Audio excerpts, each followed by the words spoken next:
Yang kedua, saya ingin sampaikan bahwa narasi tadi anti khilafah itu masih terus terjadi, dan saya mendapatkan kabar, tidak saya sebutkan, bahwa ada ASN ya yang diberikan sanksi oleh pimpinannya, diturunkan pangkatnya itu hanya karena nge-share tulisan tentang khilafah.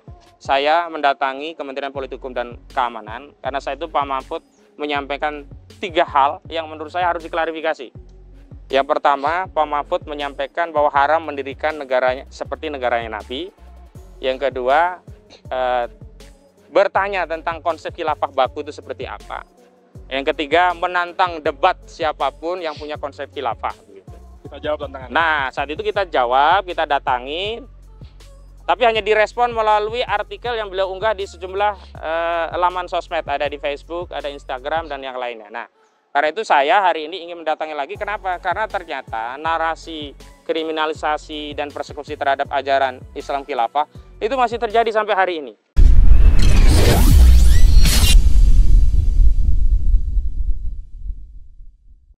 Bismillahirrahmanirrahim. Assalamualaikum warahmatullahi wabarakatuh. Assalamualaikum warahmatullahi wabarakatuh. Alhamdulillah, hari ini kami bisa memenuhi akad kami, di mana pada 3 hari yang lalu kami sudah mengirimkan surat ke Kementerian Politik Hukum dan Keamanan yang ditujukan langsung kepada beliau, Menteri Polhukam Pak Mahfud MD, dari TPUA, ya, Tim Pembela Ulama dan Aktivis yang diketuai oleh Bang Egy Sujana.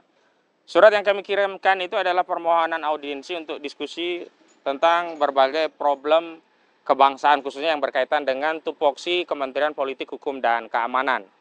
Alhamdulillah hari ini saya bersama Bang Egy Sujana, ada di kanan saya juga ada Buya Fikri Bareno, ada Ustadz Salman, dan tentu saja ada Bang Edi Mulyadi, juga Ustadz Alwi. Hari ini datang ke Kementerian Politik Hukum dan Keamanan tadi, yang pertama untuk memenuhi surat yang kami tuliskan, yang saat itu kami memang merencanakan mengusulkan kepada Pak Mahfud MD agar kiranya berkenan untuk bertemu pada hari ini. Jadi 3 hari yang lalu suratnya, kami harapkan bisa bertemu hari ini, Kamis 21 Desember 2023. Namun tadi kami setelah klarifikasi di staf Kementerian Politik Hukum dan Keamanan bahwa suratnya memang sudah diterima, tapi belum didisposisi kepada bagian yang berkenaan untuk bisa dilakukan penjadwalan pertemuan antara kami dengan Pak Mahfud MD. Nah, tadi kami sudah meninggalkan nomor telepon, baik nomornya Bang Egy Sujana dan nomor saya sendiri, Ahmad Kozinuddin, agar pihak pelayanan dari Kementerian Politik Hukum dan Keamanan, jika nantinya sudah mendapatkan disposisi waktu untuk pertemuan, kami bisa dihubungi. Prinsipnya kami menyiapkan waktu kapanpun Pak Mahfud bisa menerima kami.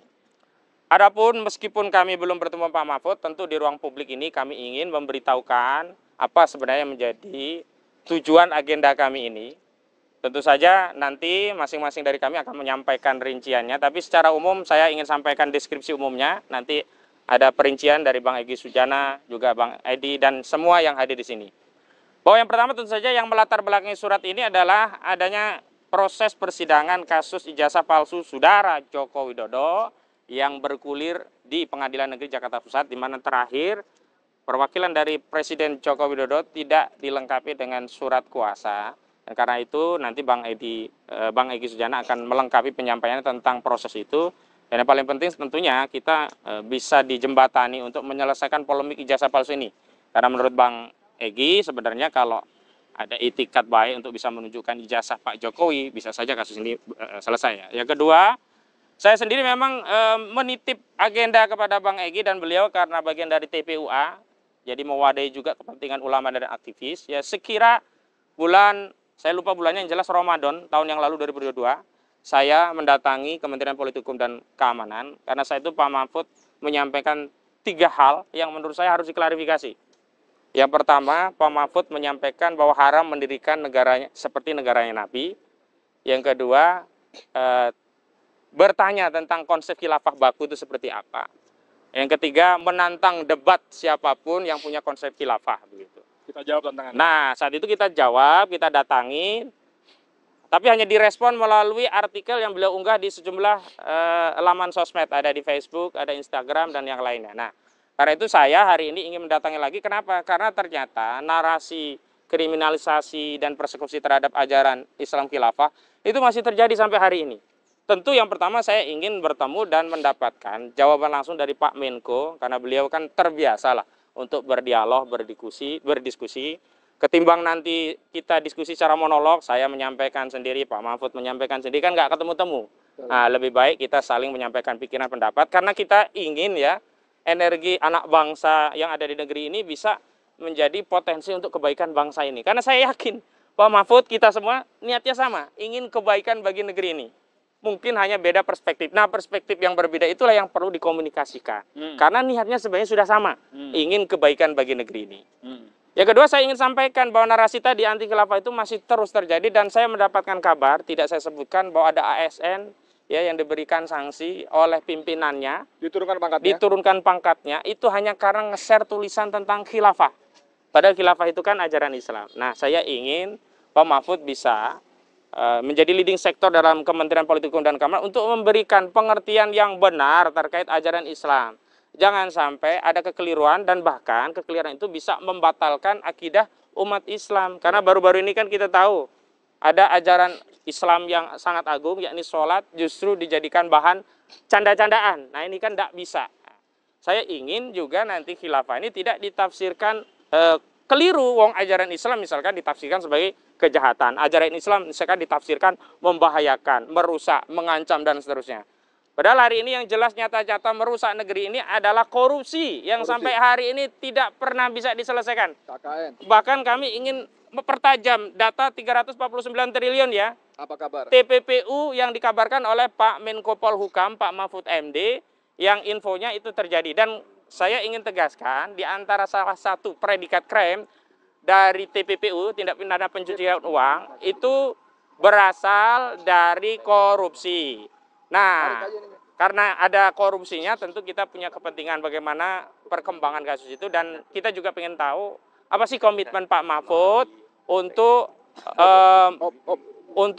memberantas korupsi, termasuk masalah TPPU ini. Pak, mohon dulu sebentar Pak ya, kami lagi kompleks dulu ya. Nah, selanjutnya kami juga ingin agar Pak Mahfud juga punya visi yang jelas, karena selain menteri kan kita ketahui Pak Mahfud kan salah satu calon wakil presiden ya kan. Nah, kita juga ingin tahu sebenarnya komitmen apa yang ingin disampaikan Pak Mahfud kepada kami. Setidaknya kami bisa menjembatani. Dan yang paling penting, karena saya punya kepentingan untuk minta dijembatani oleh Bang Egy untuk mendiskusikan khilafah tadi di tempat yang mulia ini, di depan Kementerian Politik Hukum dan Keamanan, saya menegaskan bahwa khilafah ajaran Islam, tidak ada satupun pasal atau peraturan perundang-undangan, termasuk konstitusi kita, Undang-Undang Dasar, yang melarang setiap umat Islam di negeri ini untuk mendakwahkan ajaran Islam khilafah, termasuk meyakini khilafah sebagai ajaran Islam, meyakini bahwa khilafah akan membawa kebaikan bagi negeri ini, dan berusaha untuk memperjuangkannya sepanjang, tentu sepanjang tidak menggunakan cara-cara kekerasan. Yang kedua, saya juga ingin tegaskan bahwa dakwah khilafah itu adalah solusi di tengah berbagai solusi yang ada di negeri ini. Jangan sampai sesuatu yang sebenarnya solusi ini dipandang atau dipahami sebagai masalah, sehingga kita keliru memberikan sikap terhadap solusi. Bahkan solusi ini bukan solusi dari manusia. Kalau kapitalisme, sekulerisme itu solusi dari Adam Smith, ya, dari David Ricardo, dari Karl Marx. Nah, kalau khilafah ini solusi dari langit, ya, dari wahyu. Dan sudah terbukti, kalau kita bicara sistem yang lain, kita bisa ukur berapa kemampuannya untuk bertahan memimpin dunia. Nah, kalau khilafah ini sudah terbukti eksis 13 abad ya memimpin negeri, dan termasuk masalah Palestina itu kan baru muncul setelah khilafah Islam yang terakhir di Turki diruntuhkan, setelah muncul entitas ya Zionis laknatullah merampas tanah Palestina. Nah, sejak saat itulah rakyat Palestina hingga hari ini terus dizalimi.